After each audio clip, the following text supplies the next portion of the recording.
Sa ngalan ng Ama at ng Anak at ng Espiritu Santo. Amen. Sumainyo ang Panginoon. At sumainyo rin. Matapos ang sunod-sunod na pagbali ng Israel sa kanyang tipan sa Panginoon, ipinahayag ni Jeremias na mismong Diyos ang gagawa ng paraan upang iligtas ang kanyang bayan.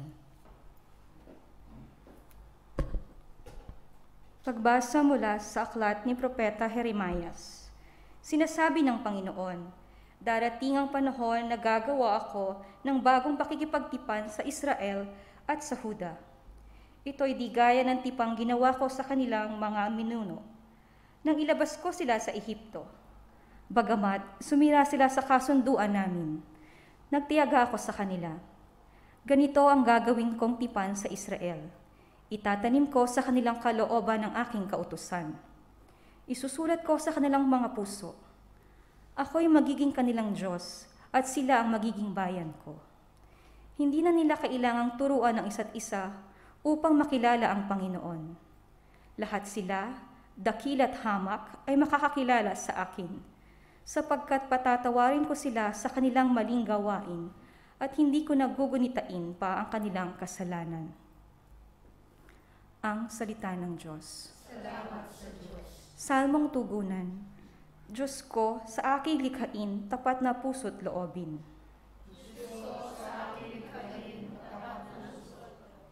Ako'y kaawaan o mahal kong Diyos, sang-ayon sa iyong kagandahang loob. Mga kasalanan ko'y iyong pawiin, ayon din sa iyong pag-ibig sa akin.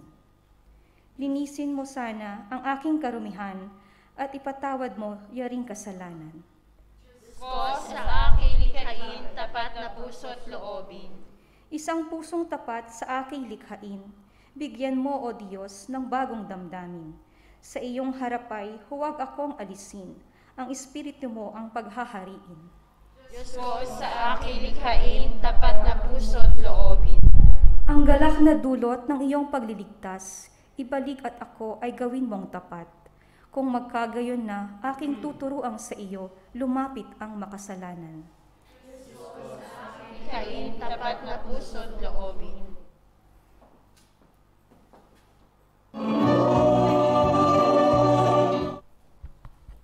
Sa ikalawang pagbasa, lubos na naisakatuparan ni Jesus ang pagsunod sa Ama sa pamamagitan ng pagpapakasakit.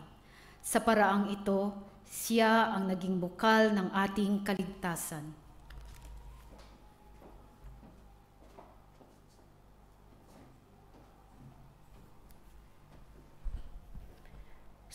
Pagbasa mula sa sulat sa mga Hebreo. Mga kapatid, noong si Jesus ay namumuhay rito sa lupa, siya'y dumalangin at lumuluhang sumasamo sa Diyos na makapagliligtas sa kanya sa kamatayan. At dininig siya dahil sa lubusan siyang nagpakumbaba. Bagamat siya'y anak ng Diyos, natutuhan niya ang tunay na kahulugan ng pagsunod sa pamamagitan ng pagtitiis. At nang maganap na niya ito, siya'y naging walang hanggang tagapagligtas ng lahat ng sumusunod sa kanya. Ang salita ng Diyos. Ang sinumang naglilingkod upang sa akin sumunod ay tunay na itatampok sa kaligayahang lubos ng mahal na anak kong Diyos. Sumainyo ang Panginoon.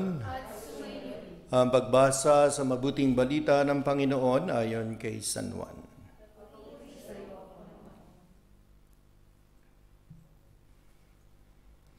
Noong panahong iyon, kabilang ang ilang Griego sa mga pumunta sa pista upang sumamba. Lumapit sila kay Felipe na taga Bethsaida, Galilea at nakiusap. Ginoo, ibig po namin makita si Jesus. Sinabi ito ni Felipe kay Andres at silang dalaway lumapit kay Jesus at ipinaalam ang kahilingan ng mga iyon. Sinabi ni Jesus, dumating na ang oras upang parangalan ang anak ng tao. Tandaan ninyo, malibang mahulog sa lupa ang butil ng trigo at mamatay, mananatili itong nag-iisa. Ngunit kung mamatay, ito'y mamumunga ng marami.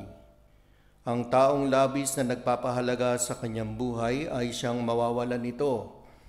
Ngunit ang napopuot sa kanyang buhay sa daigdig na ito ay siyang magkakaroon nito hanggang sa buhay na walang hanggan. Dapat sumunod sa akin ang naglilingkod sa akin, at saan man ako naroon ay naroon din ang aking lingkod. Pararangalan ng Ama ang sinumang naglilingkod sa akin. Ngayon ako'y nababagabag, sasabihin ko ba, Ama, iligtas mo ako sa kahirapang daranasin ko. Hindi, sapagkat ito ang dahilan kung bakit ako naparito, upang danasin ang kahirapang ito. Ama, parangalan mo ang iyong pangalan. Isang tinig mula sa langit ang nagsabi, pinarangalan ko na ito at muli kong pararangalan. Narinig ito ng mga taong naroon at ang sabi nila, kumulog. Sabi naman ng iba, nagsalita sa kanya ang isang anghel. Sinabi ni Jesus, ipinarinig ang tinig na ito dahil sa inyo, hindi dahil sa akin. Panahon na upang hatulan ang sanlibutan. Itataboy ngayon sa labas ang pinuno ng sanlibutang ito. At kung ako'y maitaas na, ilalapit ko sa akin ang lahat ng tao. Sinabi niya ito upang ipakilala kung paano siya mamamatay. Mga kapatid, ang mabuting balita ng Panginoon. Pinupuri ka namin, Panginoong Jesucristo.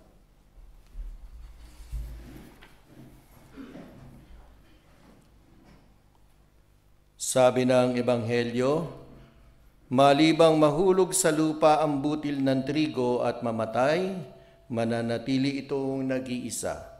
Ngunit kung mamatay, ito'y mamumunga ng marami. Well, ito ay isang kataga na binanggit ang Panginoong Hesus sa 5th Sunday na ito ng ating paghahanda sa Pasko ng Pagkabuhay. Sa English nga, napakaganda nito, no? Unless the grain of wheat falls into the ground and die, it will remain a seed, no? A grain. But if it dies, it will grow. Palagay ko, alam na natin kung anong ibig sabihin ng Panginoon sa talinghagang ito. Ang pinag-uusapan dito yung sarili niyang pagkamatay. Kasi alam naman natin ang misyon ng Panginoong Hesus. Bakit siya ipinadala ng Ama? Hindi para mamatay talaga. Para tubusin tayo sa ating kasalanan. Mga kasalanan, hindi lang kasalanan. At yung kanyang pagtubos ay nangangahulugan ng maraming paghihirap. Kasi ang analogy nga rito ng mga ng mga gumagawa ng reflection. Kasi 'di ba ang isang buto, sino ba 'yung mahilig magtanim na mayroong green thumb? Kasi pag wala ka raw green thumb, kahit anong gawin mong pagtatanim, totoo ba 'yon? Nasa pag-ani yan, nasa pag-aaral ng kung paano tamang Sabi nila, pag itinanim mo raw yung buto o yung seed o anuman, di ba sa ilalim ng lupa, madilim? O, di ba? Tapos mainit, siyempre, no? May malamig din, may mainit. Pero yun yung yung sinasabi na yan yung sakripisyo ng isang butil. Kung bakit kailangan siyang danasin niya yon. Kasi balang araw, pag naranasan niya na yon ng mayroong pagtsatsaga, magbubunga at lalago. Kita niyo pag inan nyo na lang yung isang binhi na hindi nakabaon, di ba? Ito'y pinaalala rin sa atin ng Ebanghelyo ni San Mateo tungkol sa iba't ibang uri ng lupa na inahasik yung mga binhi. At ito yung pinapaalala niya sa ating lahat.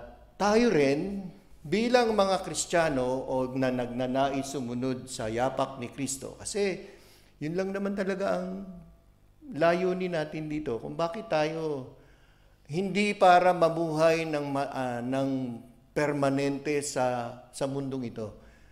Alam naman natin yun eh. Nalilipas din yung ating buhay, yung ating panahon. Di ba? Hindi nyo ba napupuna na tumatanda na tayo?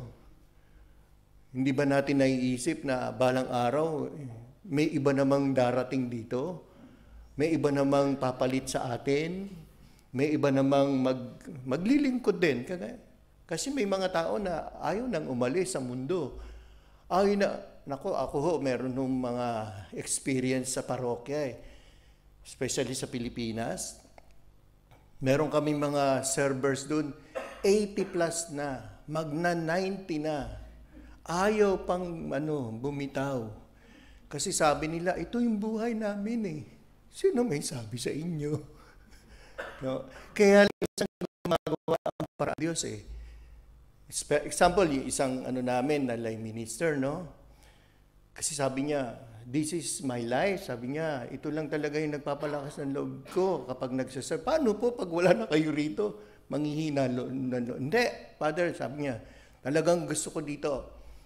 Ang nangyari, one time na magsaserve na siya, kumuha na siya ng Siborium na mayroong holy hosts, may steps na ganito. Nadapa. Talaga nadapa. At sumabog yung hostya. Na-realize niya, matanda na nga pala ako. Sabi ko sa kanya, matagal ko na ako sinasabi sa inyo. Kaya lang ayaw niyong aminin. Yun yung nagiging problema natin. Not only serving the church, serving the people. Kasi sa pagsaserve natin sa Panginoon, whether in church or in other ways, makakaranas tayo ng maraming hirap. Hirap sa paglilingkod, hirap sa pagtulong, anong hirap yun? Hirap ng kalooban, hirap, di ba, minsan, especially kayo pong nandito sa abroad, ang lagi kong sinasabi sa inyo, first priority ninyo ay ang trabaho nyo. Pero since you volunteer, since you give yourself to the service of the church, kailangan sakripisyo rin. Hindi pwedeng, pagod ako eh. Minsan, okay yun eh. Pero pag lagi kang nagsasabi, pagod ako tuwing may serve, parang palagay ko hindi sakripisyo ang gagawin natin. Palagay ko mali yung ating pananaw sa pagbo-volunteers. Ang sinasabi lang natin, parang yung butil na nakaranas ng dilim sa buhay niya, pero pinagtiyagaan niya, inako niya lahat yung hirap. Kaya ang naging resulta, naging malago. Naging maraming bunga. Ganito rin yung mangyayari sa atin. Pag tayo ay talagang nagbigay ng sarili para sa Panginoon. Sabi ko nga kanina, iba-iba yung uri natin ng paglilingkod eh. Hindi lang sa simbahan eh. Yung paglilingkod niya sa pamilya, it's a kind of service to the Lord. Yung paglilingkod natin sa bawat community, it's a kind of service to the Lord. Yung pagtulong natin sa mga tao na nangangailangan, yung pinagtsatsagaan mo yung tao dahil sa gusto mo siyang baguhin, marami kang maranasang hirap. Pero kapag ang nangyari sa iyo, nagreklamo, parang sinisi mo pa ang ibang tao, ibig sabihin, walang pagsasakripisyo ng pagtanggap. Kasi ang sacrifices, you have to own that sacrifice. Hindi yung pag nakaranas ka ng hirap, nakaranas ka ng ibang, sabihin na natin, balakid, nagre-reklamo ka na. And that is not sacrifice. Kasi kung si Kristo, bilang tao, kasi sabi dito, upang parangalan ang anak ng tao. Dumating na ang oras. Ibig sabihin, kung pinairal niya yung pagiging tao niya sa hirap ng kanyang naranasan, sa tingin niyo, magkakaroon ng resulta ng pagliligtas? Hindi. Yung hirap na nararanasan natin, wala pa ho sa kalingkingan ng hirap ng Panginoon. Kasi lagi nating sinasabi, at lagi sinasabi ng marami, kasi Diyos siya eh, kaya niya natiis. No, He is also true man. Naranasan niya yung mga hirap natin. Siguro naman, hindi ito isang, sabi nga, hindi alamat yung ebanghelyo. Hindi ito myth, di ba? Na kinuwento lang ng ibang tao. Naranasan talaga ng Panginoon to eh. Umayaw ba siya? Bumigay ba siya sa hirap ng kanyang nararanasan? When we saw the movie, different kinds of movie ng paghihirap ni Kristo, and that is true, O sinabi niya ba, ayoko na, tigas kasi ng mga ulo, ayaw sumunod sa akin. No, hindi siya bumigay at hindi siya huminto. Bagkos, tinanggap niya ito. At ano naging resulta? Kaligtasan ng karamihan, ng sanlibutan. Imagine. Ngayon, kung ito rin ang gagawin natin, the results will be a nice one. Yung fruits o yung bunga ng pagtsatsaga mo, mga kapatid, pagtsatsaga natin, mga kapatid, yung bunga ng pagsasakripisyo natin, yung bunga ng pagtanggap mo sa bawat tao, na minsan nagbibigay ng hirap sa iyo, ng sakripisyo, pag tinanggap mo siya, minahal mo siya, pinatawad mo siya, anong resulta? Peace, love, unity, etc. Pero pag nanatili sa atin yung tigas ng puso, tigas ng ulo, yung pagtumingin ka sa sarili mo at hindi mo tinignan. Kasi sabi dito, kailangan itaas siya eh. At ito ang ginawa ni Moises, di ba? Yung itaas yung tansong this is the yung magiging future ni Kristo. Pag itinaas na siya, at tumingin ka sa Kanya, sasabihin mo sa iyo, tama ka, Lord. Mahirap nga ang buhay, pero merong victory. Mahirap ang buhay, pero may sarap pagkatapos ng hirap. And this is our life as Christians. Kaya kahit saan tayo naroon, hindi pwedeng wala tayong hirap na mararanasan. Kahit sabihin nyo nga, yung mga namumuhay ng marangya, they have their own sacrifices. Balitaan nyo na ba? Namatay na yung apo ni, di ba, balitang-balita. Pinagtatalunan nga namin kahapon, hindi, anak yan ni Henry C. Apo, di anak yan. Wala naman tayong pakialam dun no? Pero it's a big trials for the family. Kasi ang mawalan ka ng mahal sa buhay is more than di ba? Yung kayamanan. Pero hindi natin alam ang kalooban nila. At alam niyo ba itong pamilyang C, they are very religious, especially the wife of Henry C. Kaya laging merong simbahan sa bawat Totoo yun. Because she knows how it means to have a faith in God. Ito yung sinasabi sa atin. Kaya napakaganda.